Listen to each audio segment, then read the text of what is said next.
Economics and politics. Is the man affecting what you say?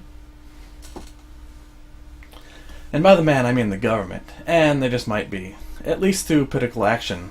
Politics. Be not afraid, they aren't affecting your First Amendment rights.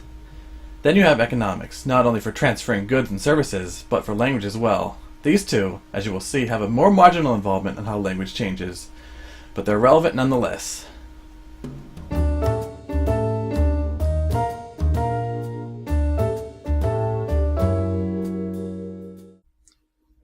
Welcome back. Once again, I'm your host, Sean Clark. When you think of economics, language isn't the first thing that comes to mind. You think material items, something you can buy, sell, or trade. But how do you come to agreement on what you want to trade, what you want to return, and for how much? That's right, language. Trade is easy enough between people of the same region. However, at one point in history, one had to go a long ways to find what they wanted, be it silk from China or spices from India. At this time, the availability of people who could speak both European and Asian language was limited. In his essay, Trade Jargons and Creole Dialects as Marginal Languages, John Reinecke lists possible options for the traders at the time. A. They disregard the language and go with what he calls dumb barter. B. Both parties speak a common or third language. C. One group learns the language of the other. And finally, and most commonly, D. They could learn pidgin, or approximate version of their languages. Without fully understanding the other's language, they could still manage to facilitate trades. Even some of these pidgins stuck around until modern times, and though no longer used for trade, have active speakers. Today, we have much more refined ways to communicate with other people from other parts of the world, and we use proper language in trade in defining how we trade. But, is this language too proper?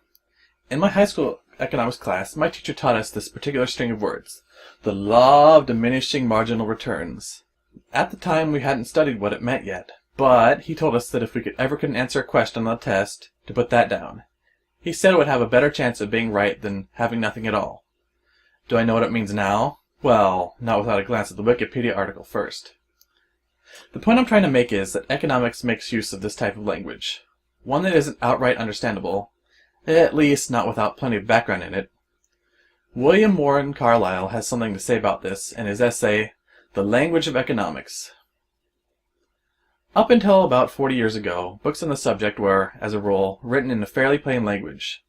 No one of ordinary education could seriously mistake Adam Smith's meaning. Since that period, the science has become every day more and more encumbered with a mass of phraseology altogether unknown to our forefathers. He says that economics has become a mash of occult language, forcing people who cannot understand it to be subordinate economically to people who can. As it continues on, economic language will say more and more about less and less. And saying more and more about less and less can also apply elsewhere, like politics. Actually, politics are quite interesting if you completely disregard politicians and the majority of news networks on TV today. The relationship between politics and language are interesting because it is one of the few examples of humans actively shaping the evolution of their language. This is partially through governments involving themselves in what is called cultural policy.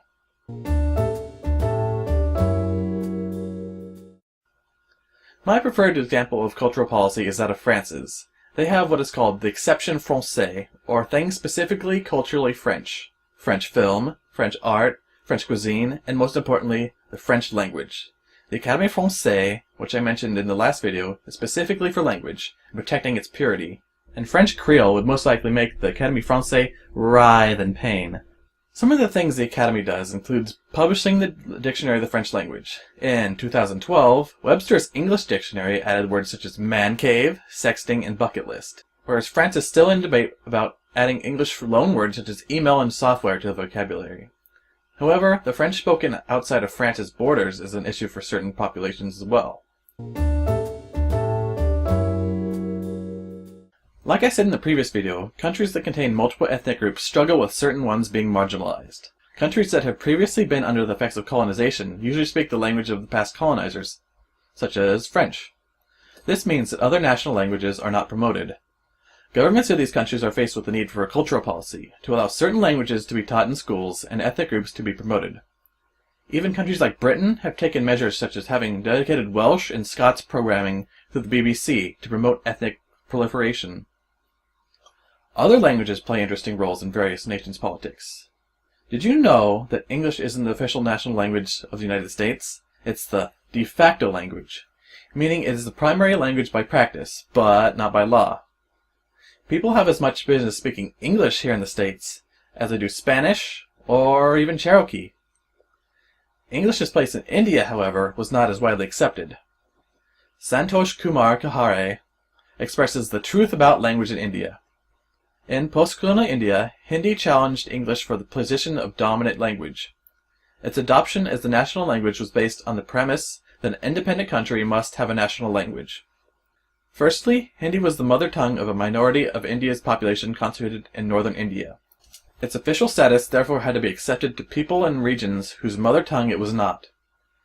The fragmentation of India made it hard for them to decide on official language, and when the amendment to the Official Language Act failed to pass in 1967, the official language was to remain English until something different was decided. Not everyone is privileged enough to their First Amendment rights to fall back on, especially when the language you speak isn't even acknowledged by the government. Cultural policy will still need some time to catch up, and in the meantime we can hope to lose as few languages as possible. Economic language is interesting and important, as long as you have the know-how. At one point, only a certain few were able to read such things as the Bible, and thus had control over the information. Nobody wants to be equally shut away from the inner workings of the goods and services they depend on. Anyways, that's all we have for now. We saw language as culture through anthropology. We then traveled through time and space to see how language developed and changed with history and geography. Finally, we saw politics and economics deal with language in their own way. These complete the multifaceted establishment that we know as international studies, allowing us to take a tour of Babel. For one last time, I'm Sean Clark, and from Humboldt State University, thanks for watching.